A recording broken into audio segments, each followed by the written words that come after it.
teori resepsi sastra. Yang pertama kita akan membicarakan tentang konsep atau pengertian, yang kedua tentang sejarah perkembangan dan juga tokoh dan pemikirannya. Berikutnya dilanjutkan dengan asumsi dasar dan yang terakhir yaitu tentang metodologi pengkajiannya. Baik, untuk yang pertama, resepsi sastra adalah aliran yang meneliti teks sastra yang menitik beratkan pada pembaca. Pembaca memberi reaksi atau tanggapan terhadap teks tersebut. Pembaca selaku pemberi makna adalah variabel menurut ruang, waktu, dan golongan sosial budaya. Hal tersebut berarti karya sastra memiliki perbedaan dalam hal pembacaan, pemahaman, dan penilaiannya sepanjang masa atau dalam suatu golongan masyarakat. Hal ini menjadi fakta bahwa karya sastra itu memiliki keragaman interpretasi. Berikutnya, teori ini dalam melihat sastra pembaca diarahkan oleh horizon harapan. Horizon harapan adalah interaksi antara karya sastra dan pembaca aktif, sistem karya sastra di satu pihak, dan sistem interpretasi dalam masyarakat penikmat di lain pihak. Horizon harapan karya sastra yang memungkinkan pembaca memberi makna terhadap karya tersebut.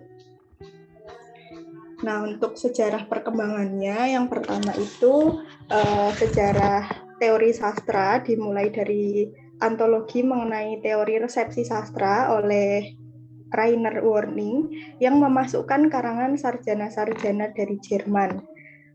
Sarjana pertama yang karangannya dimuat oleh Werning adalah penelitiannya Leo Lowenthal sebelum Perang Dunia Kedua yang mempelajari penerimaan terhadap karya-karya di Jerman. Nah, tujuan penelitiannya adalah untuk mengetahui pandangan umum di Jerman dan bisa dikatakan bahwa ini juga merupakan pandangan dunia. Walaupun penelitian Lowenthal termasuk dalam penelitian sosiologi sastra, tetapi ia telah bertolak dari dasar yang kelak menjadi dasar teori resepsi sastra. Nah, untuk yang berikutnya, yang kedua, teori resepsi sastra antara lain dikembangkan oleh Segers dalam bukunya Resepsi Estetika. Dalam pengantarnya, buku tersebut diawali dengan dasar-dasar resepsi estetika yang diletakkan oleh Hans Robert Jauss dan Isser. Nah, menurut Jauss, dalam Pradopo bukunya tahun 2001 pada halaman 109 dikatakan dalam memberikan sambutan terhadap suatu karya sastra, pembaca itu diarahkan oleh wawasan ekspektasi yang merupakan interaksi antara karya sastra di satu pihak dan sistem interpretasi dalam masyarakat penikmat di pihak lain. Nah, konsep wawasan ini menjadi dasar teorinya Jauss yang ditentukan oleh 3 kriteria. Yang pertama yaitu norma-norma umum yang terpencar dari teks-teks yang telah dibaca. Yang kedua, pengetahuan dan pengalaman pembaca atau semua teks yang telah dibaca sebelumnya. Dan yang ketiga adalah kontradiksi antara fiksi dan kenyataan.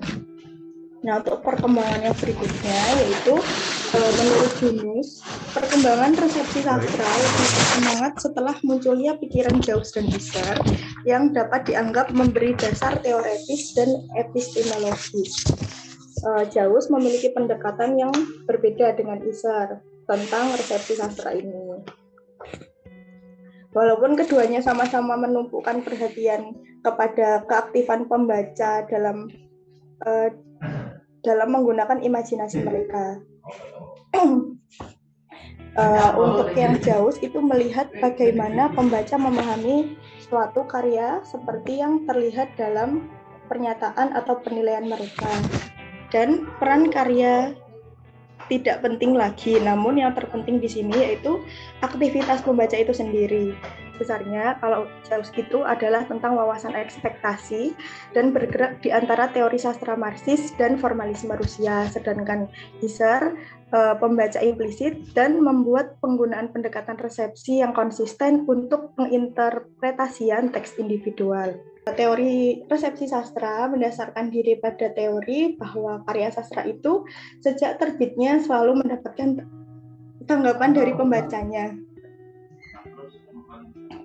Yang kedua, menurut Jaus, apresiasi pembaca pertama terhadap karya sastra akan dilanjutkan dan diperkaya melalui tanggapan-tanggapan yang lebih lanjut dari generasi ke generasi.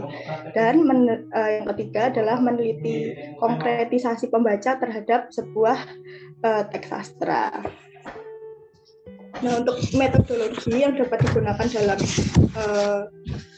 mengkaji sebuah karya sastra melalui resepsi sastra ada 3, yaitu yang pertama eksperimental, yang kedua melalui kritik sastra, dan yang ketiga melalui intertekstual. Untuk yang kedua, melalui kritik sastra, penelitian tersebut dilakukan secara sinkronis dan diakronis. Secara sinkronis, meneliti resepsi sastra dalam satu kurun masa atau periode. Dalam periode sebelum perang, lewat polemik sastra antara Sultan Tahdir Ali Syahbana dengan Sanusi Pane, itu tercermin adanya horizon harapan pembaca sastra pada masa itu. Kaitan tersebut juga terlihat dalam penolakan terhadap novel belenggu atau sikap takdir terhadap drama Sandiaka ing Majapahit karya Sanusi Pane. Tanggapan-tanggapan lainnya tentulah dapat dihimpun lewat berbagai penerbitan yang ada pada masa itu, sehingga menggambarkan horizon harapan pembaca dalam periode tersebut. Nah, untuk secara diakroniknya dapat diteliti misalnya tanggapan pembaca terhadap sajak-sajak Chairil Anwar sepanjang sejarahnya.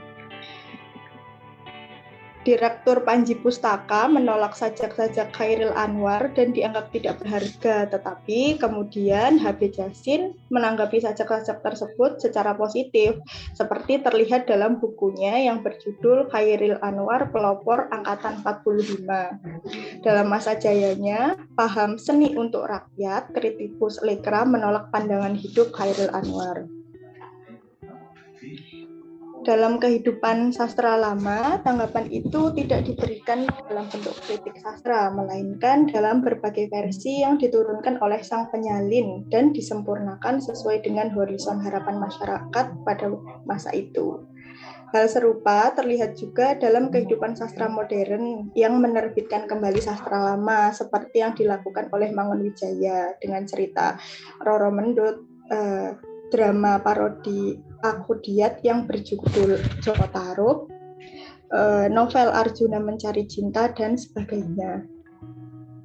Nah, untuk yang ketiga itu dengan metode intertekstual, dalam kaitannya dengan kesusastraan Indonesia modern terlihat baik dalam prosa maupun puisi. Menurut Muhardi, roman-roman Balai Pustaka memperlihatkan hubungan interteks yang jelas dengan Kaba Minangkabau. Dari segi konsep hipogram rivater, terlihat juga hubungan interteks antara novel layar terkembang dengan novel belenggu. Sajak Berdiri Aku karya Amir Hamzah dan sajak Chairil Anwar Senja di Pelabuhan Kecil.